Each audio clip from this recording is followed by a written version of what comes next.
Good morning. This is the one. I heard that went really well. We're very glad for our ladies at this congregation, and it was a good turnout. Sounds like there was a lot of food left over. We should have invited the men to come at 1 o'clock to take the scraps, but no, it went well. Here's the other picture.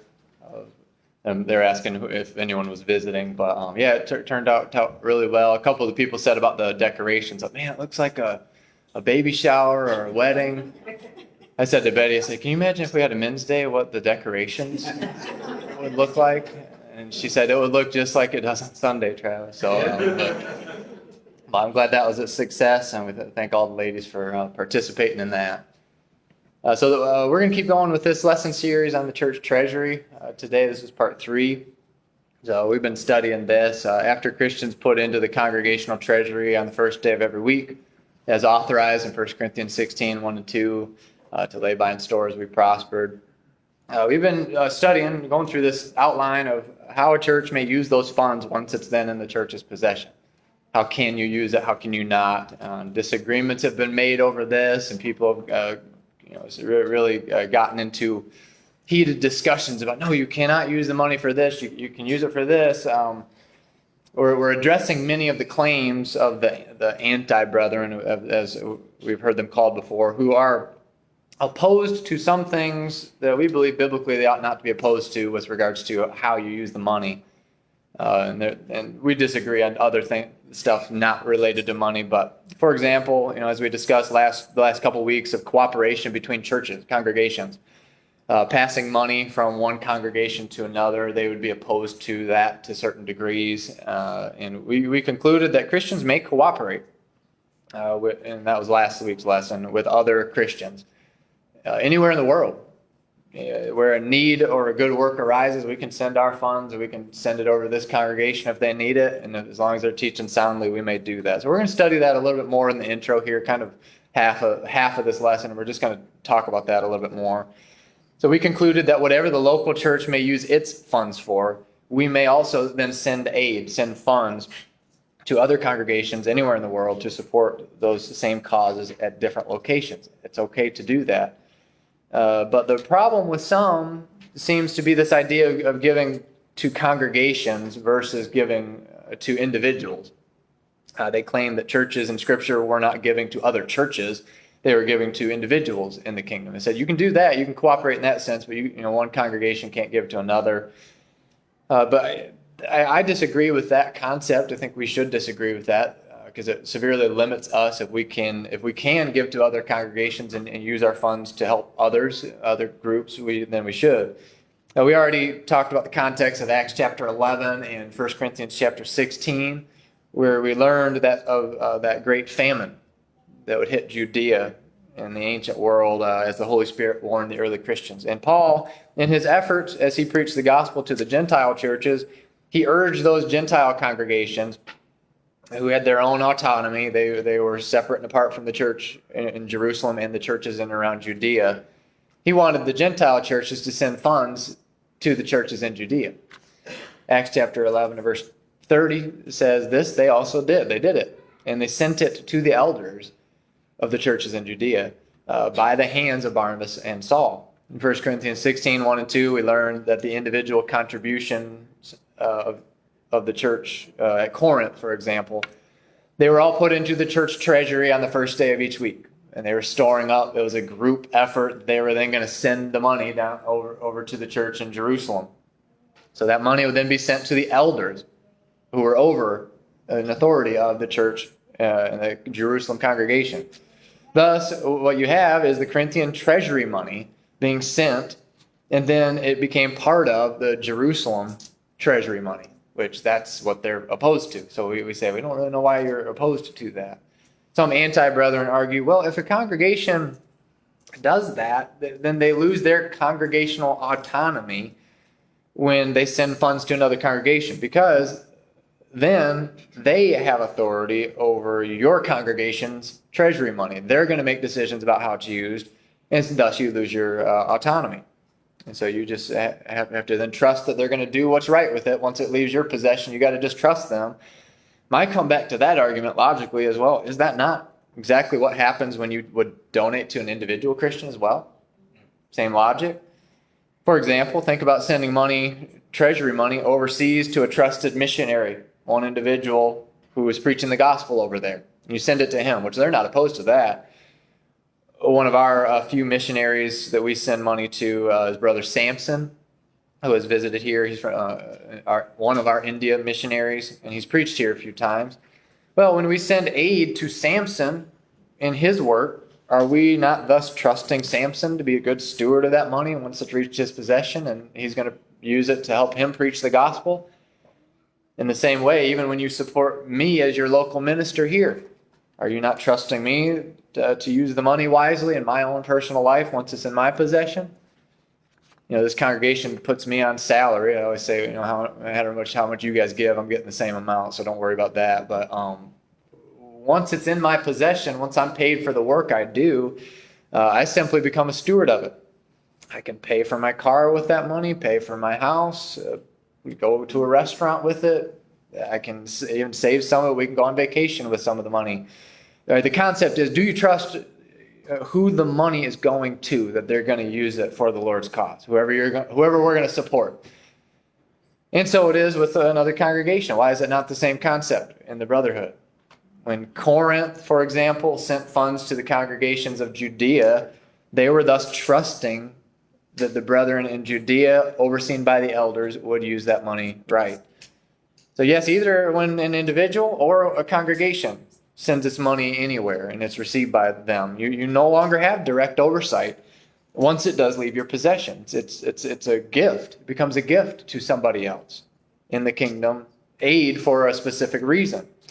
And we have right to give aid to brethren or congregations in the brotherhood anywhere in the world. And yes, we would want to trust that either the individual or the group is going to do what's right with it. If you have reason to believe that they're not going to do what's right with it, well, don't send it. In all good conscience, don't send it. So then I want to mention this also as we're on this train of thought. If you were to get rid of this concept of any cooperation among congregations, where each congregation must raise money only for itself, and they can't donate, have no authority to donate to other congregational works or causes, then very quickly congregations, they lose the need to raise more and more money for the Lord's cause. The need goes away. Very quickly, all the local needs get met. And individual Christians can then sit on their pocketbooks and say, well, there's no need to give any more than we already have. Our preacher is already supported. Our church building's already upkept. The saints in this congregation don't currently have any financial pressing need. Evangelism is fully funded. So you see, if the congregational money is restricted in some way only to the local body, you quickly lose the drive to be generous, very overly generous as a congregation with our giving, as we're commanded to do, because all the local needs of a generous congregation get met very quickly if you're being generous. So you have individuals who want to be generous toward the treasury, but they say, well, I guess I won't give any more than that. I would love to be more generous toward the cause, but because there's not really a need for any more money right now. And we only need to raise money for those if there is a local need, so I won't give any further. But consider with me the principle laid down by this example of the Gentile churches aiding the Judean Christians, the Judean churches. And I want you to think about the logic here, how it worked, because we already went over it, but just think about it again. The Gentile congregations they're not going to be hit quite as hard by the famine as the congregation and the groups in and around Judea would be hit at the nucleus of that.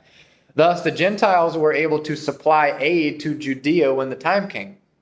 And side note, think about how beneficial this was to fix the first century stigma that existed between the Jew and the Gentile. And for so many years, those of the Jewish descent didn't have anything to do with the Gentiles, and the Gentiles had very little to do with the Jews. That was always part of their culture. And I actually believe God's providential hand was in this whole situation. He was going to use that famine to help strengthen the bond between Jewish Christians and Gentile Christians in this way. So now you have a scenario where these Jewish Christians, where Christianity started, right, in Jerusalem, they were going to be under great distress by this famine. And then they would start receiving all of this aid from Gentile brethren. And the Gentile churches are encouraged to take part in this and give toward this cause, what you might call a foreign cause to them. In Romans chapter 15, verse 25, Paul appealed to the Gentile Christians in Rome. He says, "But now I am going to Jerusalem to minister to the saints." For it, and this goes back to the famine thing. This is what was going on, why he's going to minister to the saints. It says, "For it pleased those from Macedonia and Achaia," those are Gentile churches, "to make a certain contribution for the poor among the saints who are in Jerusalem." There's cooperation. So that's the Jewish Christians. Verse 27, "It pleased them indeed, and they are their debtors." That is, the Gentile Christians felt obligated to help their Jewish brethren. He says, "For if the Gentiles have been partakers of their spiritual things," right? They are grafted in. It talks about in Romans chapter 11, they're now part of the system of salvation with the Jews. So now they're partaking with them of their spiritual things. Their duty is also to minister to them in material things. And so that's materials, financial aid, help of that sense. So the Gentile churches are going to be sending aid to those churches in Judea. And what a good thing for the mutual edification of the body of Christ worldwide. To put away any ideas of racism or stigmas about different cultures, that we're better than them in some sense. Instead, this is a recognition that, no, man, these are our brethren. We're part of the same kingdom. But they just happen to live in another part of the world. And so we're going to help them. So, let's say you have a Gentile church. Let's use Corinth as an example. And Corinth was a pretty rich area. Judea was perhaps a little poorer, even without the famine hitting. And you have Christians in Corinth, hopefully putting in very generously as individuals into the treasury money every week. But regarding the needs specifically at Corinth, eventually they are able to fulfill all the needs of their local group. It gets to a point with a generous group that there's only so much you can do with that money in the locality. And then you start having too much money. Well, what are we going to do with it? But regarding this, listen to what Paul says in 2 Corinthians chapter 8, verses 13 through 15 about the surplus that could happen in Corinth. Paul says, "For I do not mean that others should be eased and you burdened." I'm not trying to place this burden on you. This isn't that the Corinthian Christians were working to be generous and the Judean brethren were going to kick up their feet and just get rich off of the Corinthian brethren. As we talked about last week, this was actually them supplying a pressing need that was going to happen. So he says, "I don't mean that others should be eased while you're burdened." Verse 14 says, "But by an equality, that now at this time your abundance," where? In Corinth. "Your abundance may supply their lack, that their abundance," implied there sometime in the future, "also may supply your lack, that there may be an equality in the kingdom. As it is written, he who gathered much had nothing left over, and he who gathered little had no lack." Of course, a reference back to the wilderness. So the Judean congregations had a great and a pressing need, and the prospering Gentile churches, had an abundance. And it's good to use the local treasury money to assist saints who have need all over the world, or wherever the need arises in the kingdom, because it's a worldwide kingdom, right? For application today, right now, places like India and Africa, which we support, they're not as in abundance as we are over here in America. That is the truth. And we become responsible stewards of the abundance that we have. But, according to this passage, the logic goes in the next generation, perhaps 50 years from now, you might find that we might be the poor ones and in need. And maybe the brethren that we're sending money over to in India might have to send money back over here if there's a need, because they might be the ones in abundance. But we simply learn this principle that those in abundance ought to seek to provide for the needs of other congregations, not their own, who might have a tremendously pressing need once our needs are already met. I'm happy to say that this congregation over the years typically uses, or I've been looking at it over the past 6 to 8 years, we've been using about $30,000 of our treasury money every year to supply needs that are not needs or work specific to Davison, which I'm very happy. We're happy about that. We support the church in India. We send money over to them, both through Don Iverson and Samson. We support Fifi, our Ghana missionary over in Africa. We support Bill Spiro, the preacher at the Mills Township Church of Christ. We support Jake Burris, who's going through the Texas School of Preaching right now. He's not in our membership, but we're supporting him. We support the World Video Bible School and the Gospel Broadcasting Network. We're sending money using at least $30,000 every year going to that because we've filled our cup, so to speak. Seek the old path, right? Some of those works.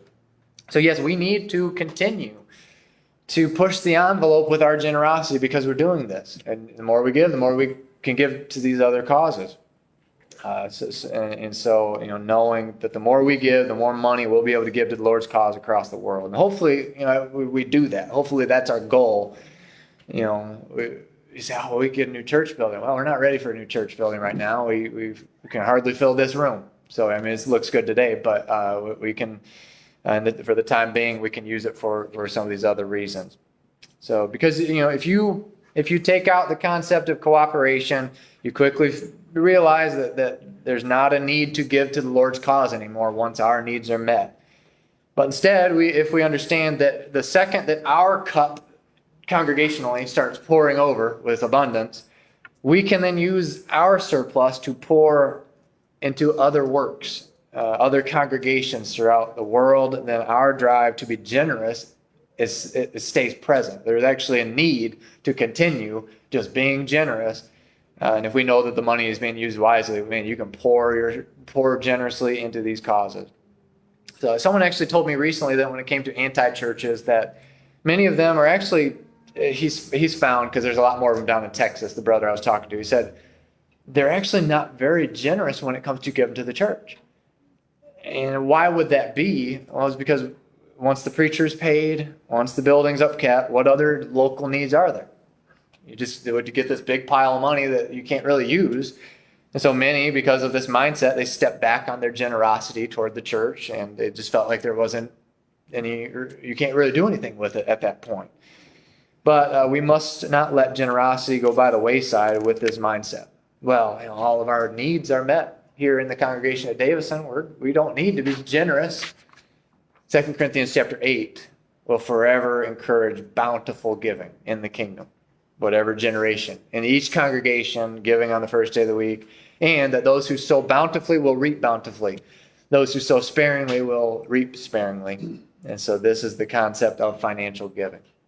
I could also mention here as well, I talked to someone about this recently. Once the money is given into the treasury at the congregation, those who make the decisions for the congregation, whether that be the elders, as it's supposed to be, or the men's business meetings in absence of the elders, those who decide what is done with the treasury money will have to give an account before God for how the money was used, whether it was used wisely or not, whether it was used generously or not.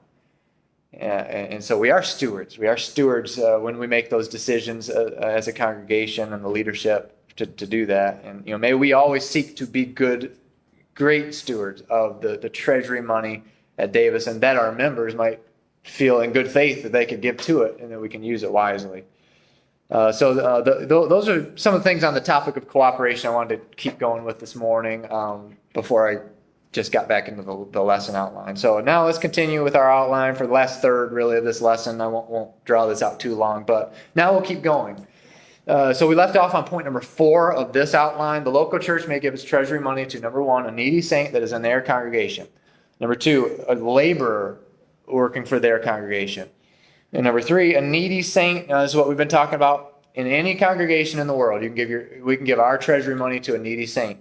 Number 4, you can give it to a laborer, any individual in any congregation in the world. Philippians chapter 4, verses 14 through 16 speaks of Philippi supporting Paul in his traveling preaching work when he was going around the world. It says this: Paul writes, "Nevertheless, you have done well that you shared in my distress, verse 15 says, now you Philippians know also that in the beginning of the gospel, when I departed from Macedonia, no church, no congregation shared with me concerning giving and receiving, but only you." So they were. "For even in Thessalonica, you sent aid once and again for my necessities." So here you have specifically Paul working hard for the congregation he had planted and helped plant in Thessalonica. And so he was part of that congregation as he's laboring, now that it had been planted, and who was sending aid to Paul for his necessities of living while he worked in that city. Well, the congregation at Philippi was sending money to him so that he could eat. So that, and he actually got on to the Corinthian brethren about that they should have offered more, but he took it because he didn't want to, get that persona to their group. So yes, congregations can choose to send aid to any trustworthy brother, individual in the whole world.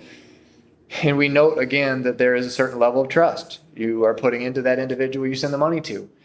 If they turn out not to be trustworthy, or they're hiding something with the way they're using it, they're poor stewards of that money, the money given to him, he or the individual will give an account. So, but all of this involves forms of cooperation as we're studying.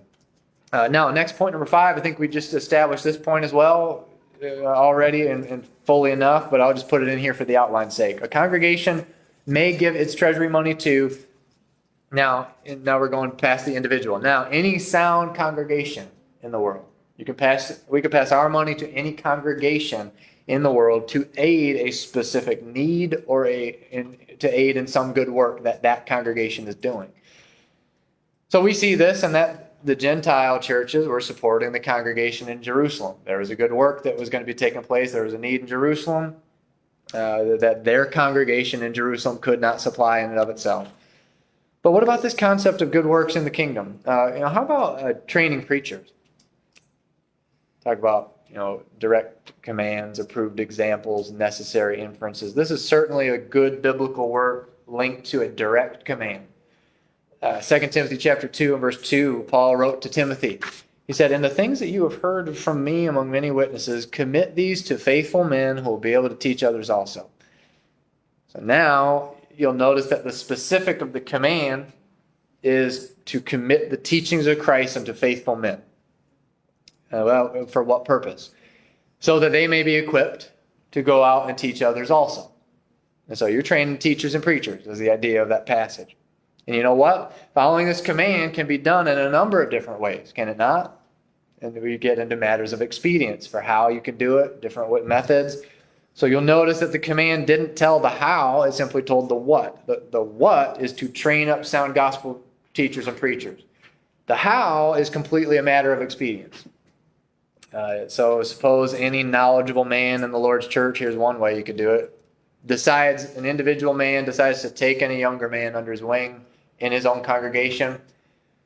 They might decide to meet up several times, 3 times a week, outside of the service times. And there, that older man instills the teaching into the younger man to train him that he can go and teach.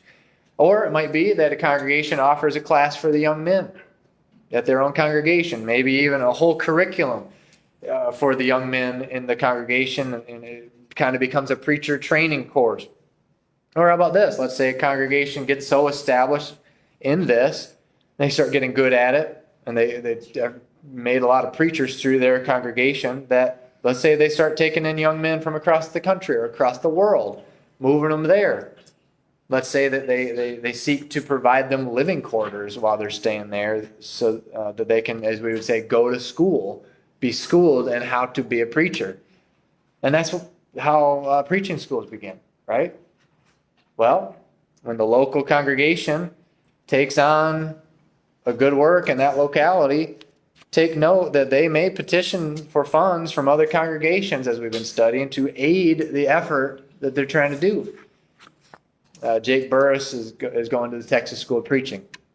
When Jason Rowlow, who's definitely in charge, helping with that down there, he came up to do a gospel meeting. He denied to be paid when when he did the meeting for us, which he should have been able to be paid, but he said willingly, he said, don't send any money to me, but if you want to send money to the school, we'll accept that.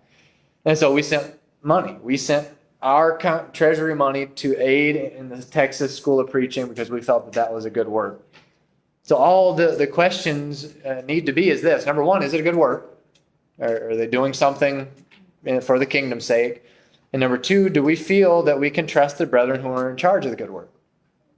Sometimes it is a plus if such a work is overseen by an eldership, but I do not believe it has to be.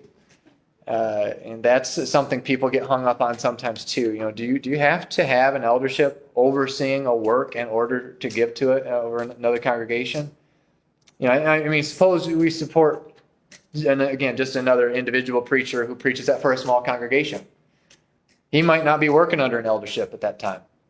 And yet we're willing to give him individually money, even though there might not be an eldership, because we understand that an eldership has to form over time, of course, by the qualifications in 1 Timothy chapter 3 and Titus chapter 1. So thus, a work, it does not have to be overseen by an eldership, although it is good when it is.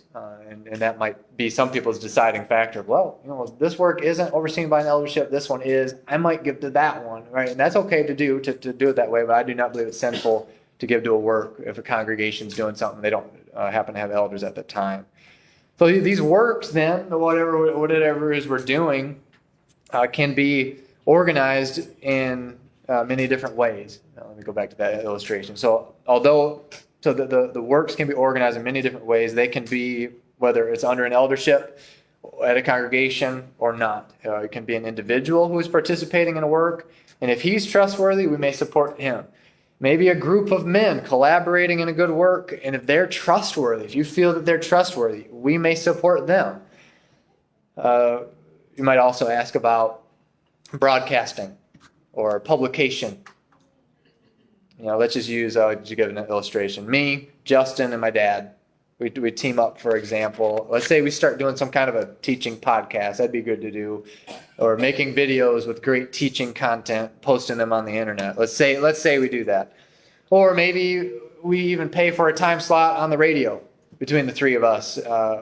Maybe a television time slot that might reach a greater number of people.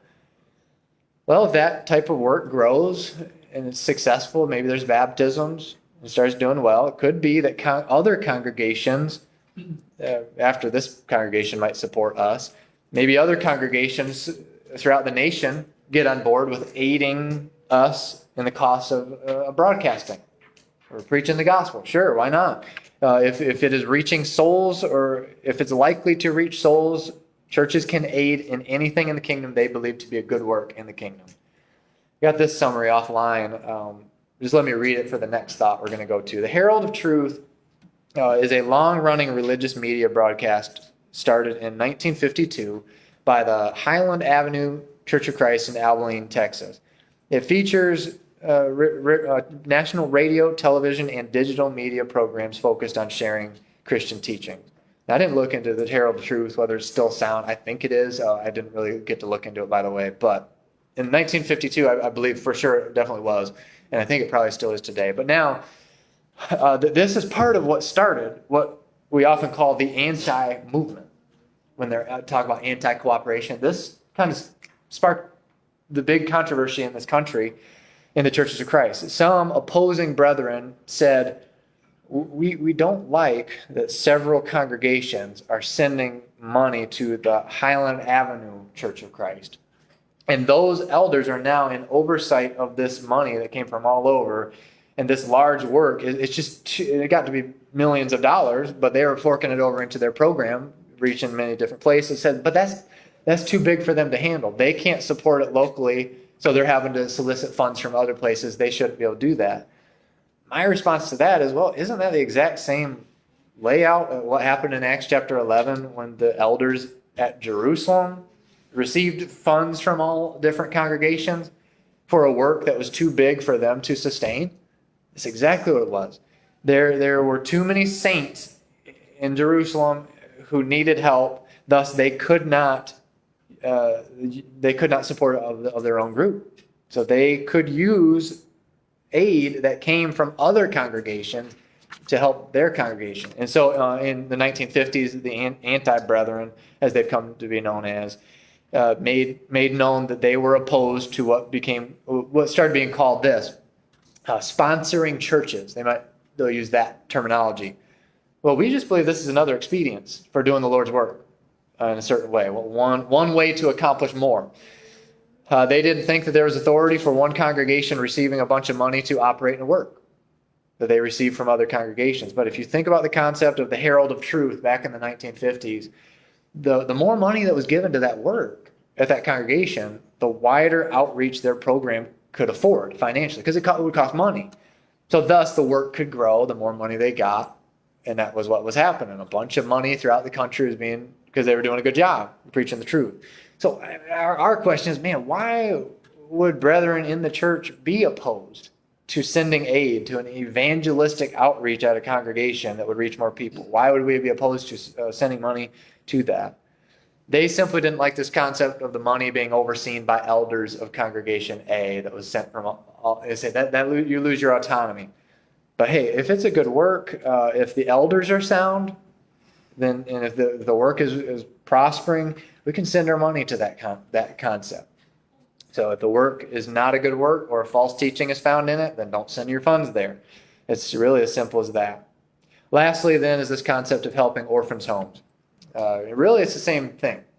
And it led from that discussion into this discussion.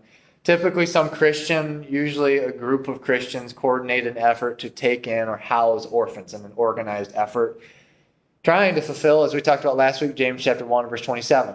Pure and undefiled religion before God and Fathers is to visit, take care of orphans and widows in their trouble, and to keep oneself unspotted from the world. So sometimes these works, sometimes they're overseen by elderships. Sometimes there's congregations that oversee an orphan's home and is linked to an eldership. Sometimes not.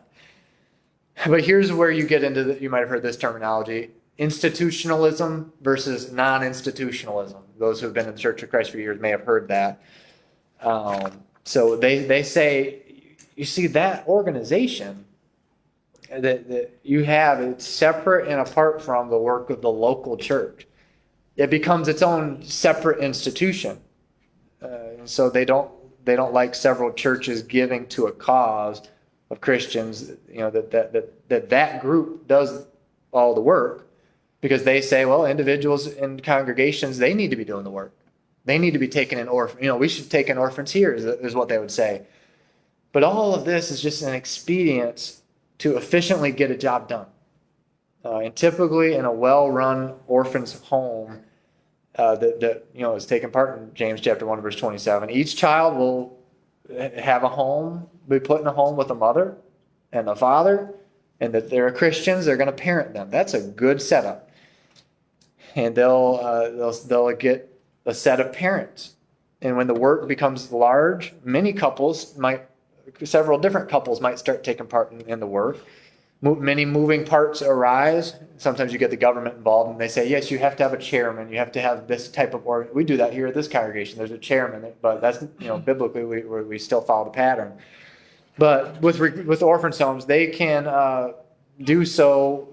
They start taking part. They start, a couple says, yeah, we'll take part in this. They can then receive partial compensation because they're working in that cause. So financially assisting those parents that take part, because it takes money, doesn't it? If you can take, anybody ever taken an orphan? I haven't yet. I don't think we are going to do that, but it takes money. It's going to take money. You're going to need a place in your house where they can stay. You can do it in your own home, but we also have the option, as we've been studying, of aiding those who are doing it. Somebody else who is doing it, and you can aid them in their work if you're unable to do it at the time in your life. So, some say, but an individual family, they would be the one that needs to do it. Don't fork off the duty to somebody else. You need to do it personally. Well, again, isn't that the same concept of all these topics? If I'm not in a position to become a missionary right now to go over to Africa, and I can't go there right now, I got young kids, can I not then aid a Christian who is in that position that they can go to Africa? If I'm not currently training up young men to be preachers, if I'm not doing that myself, can I not aid a brother or brothers that are doing that and take part in that specific work by sending my funds? So it's the same thing with an orphan's home. If an organized effort arises where some brethren have organized a plan to house and care for orphans, man, I think it's a good work. I think it is a good work for the church to support, to take part in pure and undefiled religion there. So now we do have to pay attention to a few things with how orphan homes are run. I haven't looked too much into the specifics of this, but I've heard that homes that take financial aid from the state are often required to abide by certain rules in those homes, which we'd have to be careful of, such as you cannot discriminate against certain lifestyles, and you cannot indoctrinate with certain things involved in Christianity. So it sounds like we would want to donate to what we would call a Church of Christ run orphanage, just members of the Church of Christ that are not being supported by the state because of that. So they would have a husband and a wife over each child. They would be allowed to teach children whatever they want, which would be the gospel and which would be truth. There'd be no limitations on that. We'd be, okay, well, I think we can give our money to that. So they are allowed to teach Christian teaching in that home, and they would be supported by congregations of the Church of Christ, not the state. So that's an interesting concept as well. So we'll conclude just saying the point today as we study how the money is used is that in all of these causes are worthy of congregations, if they arise, that the congregation can give their funds to that. Aiding a preacher is a great cause. Training preachers is another good cause. Aiding a Christian or Christians who are taking part in helping orphans, that's a great cause. I believe all these are scriptural uses of the church money. We can pass our money around how we want, and that there's no restriction in that. And we severely limit the work we could do when we make these rules that are not there. And so that's why we hit it from that angle. So we're sort of answering a lot of the anti-error that is out there. So we'll go ahead and stop there in this outline. We'll have some more thoughts coming in about the Treasury with some practical things as well next week. But I do think this is an important area to study so that we, in full faith, can give to our congregation and know that we're doing what's right with it scripturally. So that is where we'll close today. If you're not a Christian, we want you to become a part of the kingdom that Jesus set up 2,000 years ago. He died on the cross so that he can save men's souls. We've been studying one specific aspect of that, of supporting it financially, but backing up to the broader spectrum, we just got to get in this and be faithful until the day we die. How you get in is to hear the gospel, hear what Jesus did for you, believe that Jesus Christ is the Son of God, repent of your sins, confess Christ before men, be baptized, immersed in water, and that's how you are forgiven of your sins by doing those things. And you're baptized into Christ. Now you have entered into that spiritual fold. You're in a saved condition. You just have to remain faithful until the day that you die. When you slip up as a Christian, pray to God, confess the fault, and keep on repenting. You'll be continually cleansed if you live in that state. So if anybody needs to come, the invitation song is yours. Just have a seat on the front row while together we stand and sing.